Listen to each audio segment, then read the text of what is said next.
Hey, I'm Alex Radical from Board Game Co., and this is a different kind of review. It's a slightly stupid review, a slightly silly review, definitely not a standard board game review, but it's also my third 5 out of 5 this year, so if this seems like it might be up your alley, pun not intended, this might be worth watching. Now, I should also say, technically it's my fourth 5 out of 5 this year, it depends. Far Away is a game I gave a 4.5 out of 5, and I think I realized it is getting a 5. It's being bumped up. So it's my third official on-camera 5 out of 5. It is my current fourth 5 out of 5. This is a game that I absolutely love. And it's not even a game, because it's shuffleboard, but it's mini shuffleboard. This over here, mini shuffleboard, the size of, I don't know, 6 feet long, something like that. I haven't actually measured it, but it looks around 5-6 feet long, and it kind of gives you a shuffleboard experience on your dining room table or wherever you choose to keep this. I don't know how to review a thing like this. It's not a standard game. Yes, shuffleboard is in the Board Game Geek standard database, or the Board Game Geek database, there's a game shuffleboard, but again, this is mini shuffleboard. This isn't even like Crokinole, where the version of Crokinole you have on your table is the version of Crokinole you're playing. But where it is relevant here is if you are a fan of Crokinole, you should absolutely be watching this video. Because I love this game, have been playing this game a ton, I have a bunch of positive things to say about the game, but I also have some negatives, especially as far as when it comes to your decision to get it or not. But let's start off with the things to get your attention. 1, this is a 5 out of 5 for me. 2, if I had to pick between this and my Crokinole board right now, I would pick this. If I had to get rid of one, I would get rid of my Crokinole board. I'm sorry, Jeremy Tracy. I love the Crokinole board, your Crokinole board. I love Crokinole in general. There's a reason why I would pick this. And for me, it comes down to playability. I find this game is getting played a ton, and Crokinole, much as I love it, the people who I love playing with also have their own Crokinole boards, so I can always play theirs. Now, if you ask me if I could never play one again, that's actually more complicated. If you said, hey, Alex, you can never play Crokinole or Shuffleboard again, which would you choose? I would probably get rid of Shuffleboard. So there is a bit of a catch-22, there's a bit of a depends how you phrase the question in there, but my point is, if you are a fan of Crokinole, you should be looking at this game. Although it is expensive, and we'll get to that, so we'll come back to there. Anyways, this has been set up on my, technically on my kitchen island, sort of. Not really a full island, kind of a counter sitting out. It's been sitting there since I got this roughly 3 weeks ago. This is roughly 3 weeks old, and I should note this is definitely a review copy. I make note of that because this is expensive. A lot of the games I cover on the channel are review copies, some are, some aren't, but especially something expensive like this, I want to make it clear, I did not pay for this, but I would pay for it if something happened to this. I would buy another one, just given how much this is getting played. You see, ultimately, let's start with the rules of shuffleboard, and there are variants and things. I'm going to start with the basic rules of shuffleboard, which is you have a disc over here, a little puck or whatnot. That is not, there we go. You have a little puck over here, and you're shooting it down the raceway, ideally trying to get in the 3. So let's take our first shot over here. We're going to go ahead and give it a little bit of a shot. And we got, ooh, look at that. That was a beautiful shot right there in the 3. Perfect starting thing. I've been playing this a lot, I told you. That said, it could have just as easily been off the table or 1. Your opponent goes next. Now, the person who goes last is known as having the hammer. This will be familiar to those of you who play Crokinole. The last shot is the hammer. You have control of the board. Each player has 4 pucks going back and forth. And the problem is, the only person who scores is the person who has their pucks ahead of the other team's pucks. So right now, as the white player, I have 2 options. Get ahead of that black puck or that brown puck, or alternatively, hit the brown puck off. Given how close the brown puck is to the edge, I think hitting it is my better option. The tricky part is the force you need to hit the puck is harder than the force you need to simply land the spot. So there is a delicate balance of aiming based on how well I'm going to shoot, but I'm going to try to get over here. I'm going to switch to top down so you can see the shot over here and see if I can do this. We have a... Oh, you see, that is exactly the problem I was talking about. I don't know how you can see that, but the brown puck is still on the board. I've just made my life harder. This is what I'm talking about, the force. You see, my shot was aimed to be hard enough that I could hit the brown puck off, but not so hard that if I missed the brown puck, I'd still be on the board. That was my goal, and I hit one of those 2 goals. I just needed to drop more force to hit that brown puck off. But now, this player goes over here, Brown's going, again me, and Brown's trying to play a bit of a game here. Do I go for more points? Because right now, if the game were to score right now, if the round were to score, Brown would get 3 points because they have 3 points ahead of White. If I can get another brown puck ahead of White, those would score as well. everything behind white would not score at all. So I can either play defensively, trying to stop white, again me, from hitting the shot, or I can try to go over ahead of the brown puck. I am going to try to play defensively, so I'm going to try to line up a shot that stops white from being able to get in another shot. So I'm specifically aiming light over here. I'm playing a bit of a defensive role. So again, we're going to see where this goes, and we're going to shoot. Oh, that was off that. After two amazing shots, or two decent shots, I went straight off the rails over there. The good news for white is that means white is now primed to be able to go ahead and finish the job. So I'm going to try to hit my own puck. I'm going to try to hit white into brown and hopefully keep both whites on the board, but at the very least keep one white on the board. Let's see what we can do over here, and we're going to shoot. Nope, too shy, too shy. In fact, I played a defensive game. This is tricky. Now, I'm not used to playing this sitting down, I should note that, so I am a bit off my game. That said, we're still going to play defensively over here, because right now I could still hit white into white. Brown's going to play a drop defensively, trying to set up a bit of a defensive shot. So we're going to go ahead. And, oh, that was good in the sense that it is now harder. The more pucks you have to hit into other pucks, the less control you have of your shot. So it was a good defensive shot, but I think we're still going to try to go for it. We're just going for that single line over here. White's going to try to zip that off over there, and we're going to... Nope, that was straight off the edge over there. That was the worst shot I've taken yet. Brown now is going to try to go ahead and get some extra points. So we're going to try to get a nice 3 down the middle, hopefully getting extra points if I can land it ahead of white. Let's see if I can do that over there. And we didn't. In fact, we actually cleared the board for white to get their shot in, which white is promptly going to do. So now white's going to go for our last shot. We have the hammer. Brown started the perfect shot. White played a little bit of catch-up over here. We are trying to hit that white puck into the other white puck, which is going to be hard to do, but we're going to see if we can do it. So we're hitting at this angle over here. Nope, I did knock off another puck. Unfortunately, I did manage to hit the puck, but I didn't manage to hit it at the right angle, and so Brown currently gets 3 points. Now that's a round. You take back all the pucks over there. Brown, whoever scored that round, in this case Brown, is going to shoot first, so they're giving the losing side, the hammer, the advantage, and you're going to do that until an arbitrary number of points. I think usually 15 is the standard, and once you get to 15 points, each round only one player can score, because inherently only one player is scoring in a round, the player who has the pucks ahead of another player. That's the entire game. That is basic shuffleboard. There's lots of rules, adjustments, things you can do in terms of the variance you have at the table. But that is basically shuffleboard, except now you're playing it on a more table-sized space as opposed to the giant version shuffleboard normally can be, which means this is small enough to fit in a normal home, to be affordable, to be easy to get your hands on, while also being large enough that it's still expensive and still needs to have a place. In my house, I have a perfect kitchen counter that sticks out, that acts as an island, that most of the time this is set up there and being played, and then whenever it's time to cook or whatnot, it's easy enough to move this or just prop it on its side somewhere else.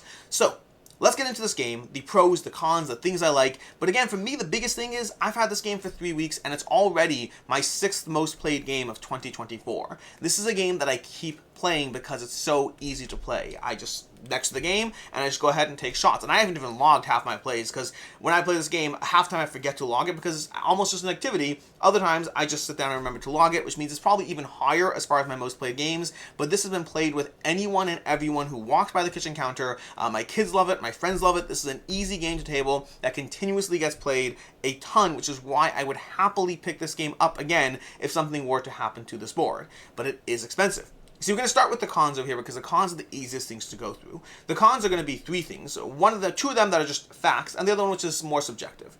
The first one is it is expensive. The boards run upwards of $500. They are not cheap. But I do think that if you like this kind of game, they may well be worth it. But anyone paying more than $500 for something like this, you have to know yourself. Do you like table pieces? Do you like the 15 board games or 10 board games you can get instead of this? Those are different conversations you're going to have and figure out your own sense of what you value. My biggest thing I'd say is if you are a Crokinole fan, this very much leans into that same dexterity and skill combination in a way that is incredibly rewarding. For me, this is my go-to 2-player dexterity game, and Crokinole is my go-to 4-player dexterity game. Yes, you can play Crokinole with 2 players. I'd rather play this if I'm playing 2 players. So overall, the first con is going to be the price, which is nothing you can do about that. It is an expensive game. The second con is going to be space. Where are you putting this? I do think this is the kind of game that if you don't have a dedicated place for it to be set and be played, I think it will get played less. Not at all, but when I mentioned earlier my Crokinole versus Shuffleboard, which one I would keep and why, part of the reason is this fits beautifully on a specific section of my kitchen, which, well, again, its kitchen is kind of more dining room adjacent based on where it is, not really next to all the food, it's safe, don't worry. But this sits perfectly in my main floor in a way that it gets played, it gets tabled, it gets constant attention. If I had to pull it out from somewhere somewhere every single time, I would want to make sure it's visibly present. My Crokinole board is leaning up against the wall. Why? So that it's visibly present. If I have to go into some back room or some closet to get it, it will be played less.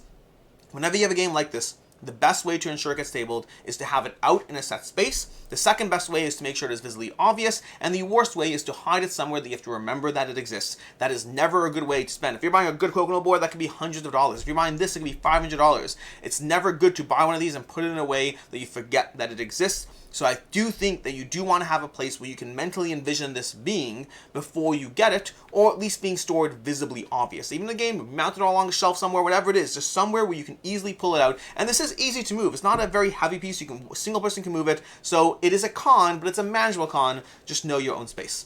And the third con is just subjective to the nature of the game. This is a dexterity game. There is absolutely skill. There is absolutely strategy. There's plenty you can do and should do to try to think through how to line up the perfect shot. What are you trying to do? Where are you trying to go? How to metagame? How to mitigate your losses? There's a lot of strategy that goes into the game, but ultimately it is a dexterity game. If you are not good at dexterity games, or if you're good at them and just don't like them, this is a game to pass on. This is at its core a dexterity game. You are flicking little pucks down the runway, trying to hit others' discs. If you can't aim, or if you can't get better at aiming, this is just going to be a frustrating experience. I will say you can get better at aiming. Most people can. This is a game that every person who has played this game with me, the ones who I enjoy playing it the most, are the ones who consistently come back and play with me because they're both getting better together. Your shots do get better. Your shots do get more precise. You learn the board. You learn the pucks. And yes, you're going to have all these things such as wax or gliss, things you can do to make the pucks or the board smoother. Same as managing a Crokinole board. There's always maintenance that goes into as your puck starts slowing down, as you realize you're not getting those smooth shots. There's things you can do to improve the playing experience. Again, no differently than Crokinole. But again, the three cons: it's expensive. You ideally want to have a place where you can put it. For sure, a place you can put it to play. For sure, that's a bare minimum. Ideally, a place where it can stay there, but if not, easy access. And the third is it's a dexterity game. As far as what I like about it is a satisfying experience. If you've ever played Crokinole, you know the experience of lining up that perfect shot. Whether it's sinking a 20-pointer, or in this game, hitting directly toward the end of the runway. If you get a puck half off, by the way, half off the edge, it's an extra point. It's a 4-point puck if it's off that edge over there. Lining up that perfect shot is beautiful. Getting other players' pucks out of the way, that perfect aggressive shot where you shift the nature of the board. There are so many wow moments in this game. There's so many cheer out loud moments in this game. Again, if you've played Crokinole, I'm going to constantly compare it to Crokinole. I think this is the same target audience. If you've played games of Crokinole, if you've landed up that perfect ricochet shot where you knock somebody else's shot off, yours goes into 20, and you perfectly shifted the entire status of the board, that's exactly what will happen with Shuffleboard over here. I've only played giant regular Shuffleboard a handful of times, and I don't think I've ever fully understood the rules until I got this. So I can't reasonably compare this to how a real Shuffleboard experience is. What I can tell you is this is incredible.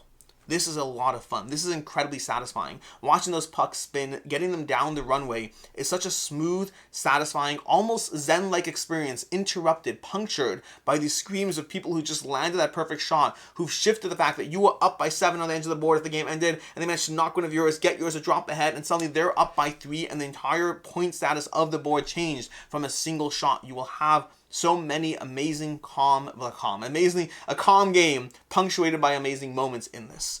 And if you do set it up somewhere where you can table it frequently, it's such a great coffee table experience. This is the kind of gaming experience that will pull people in who have no interest in board games. Someone shows up at your house and they see this on the counter, they want to shoot the pucks. Teach them a little bit of the ins and outs of a round, which will take 3 minutes, and suddenly it's more than just shooting a puck down the runway. Suddenly there's strategy there. You don't have to play a full game. You can play a game to 5 points, and you'll easily have a good time doing so. It'll take you 7 minutes, you'll teach them the rules, and those rules, the rules change everything. Understanding how things score in this game, understanding the ins and outs of what you can try to do to mitigate against everything, it is such an extremely satisfying experience. It is a great gateway game. Not for people to buy, it's expensive, but for people to play, it's a great gateway game. It is a zen-like experience. It is a table piece. I mean, this is a coffee table piece in a sense, just you need more than just a coffee table to store it. This is the kind of thing people ooh and ah when they see it. It looks beautiful, it feels like a premium luxury experience, and that is because, like I said already, it is expensive, and that is something to note. So ultimately for me, as far as final thoughts on this, I think this, and the company, by the way, is Woodestic. I'll have a link to their site down below. It's not a referral link or anything, just, it's just a link to the product. But this is an incredibly satisfying experience. I think if you are someone who has shelled out hundreds of dollars on a Crokinole board, this should be on your radar. I'm not saying you should get it. it should be on your radar. This is not going to be a game that is worth it for everyone. I've already lined out the main things to be mindful of. The price and whether you can reasonably afford that and it makes sense to get. Where it's going to go, either for one-time play or for repeated, where it's going to stay out. And then, of course, dexterity. Those are the main things to be mindful of. But if you get past those things, this is easily one of my favorite games in my collection right now. It gets constant, repeated plays. By the time we get to the end of the year, if we get to the end of 2024 over here, this may well be my most played game of 2024. I think the only thing possibly in the way is Trio, which is a game that I continuously play with my kids all the time. Trio might be the most played game of 2024, but this is either going to be the first or likely the second most played game of 2024 for me because of how easy it is to table. No, I did not pay for this. This was a review copy sent to me, and it's expensive, and I say that because it's so easy to be like, oh, it's easy for me to be hyped and buzzed about a game I didn't pay for. But I guarantee you, if something happens to this, I guarantee you I'll be buying another one, at least, and obviously times change, maybe 3 years in the future if I'm not playing it anywhere near as much, maybe it's a different conversation. But at least right now, based on the experience I'm getting, based on the enjoyment I'm having, based on the frequency of play, this is a game that I would purchase despite the expensive price point, because it is giving me consistently good experiences with anyone from regular gamers to kids to people who haven't played a single board game in their life. That's this review of Shuffleboard, but not real Shuffleboard, mini Shuffleboard. So it's barely really a game, but it still is a game in the BGG database, so I'm going to count it a 5 out of 5. That's my review of Shuffleboard, and that's it. And until next time, I'm Alex Radcliffe from Board Game Co. Hope you enjoyed this video, and as always, I hope you have a good one.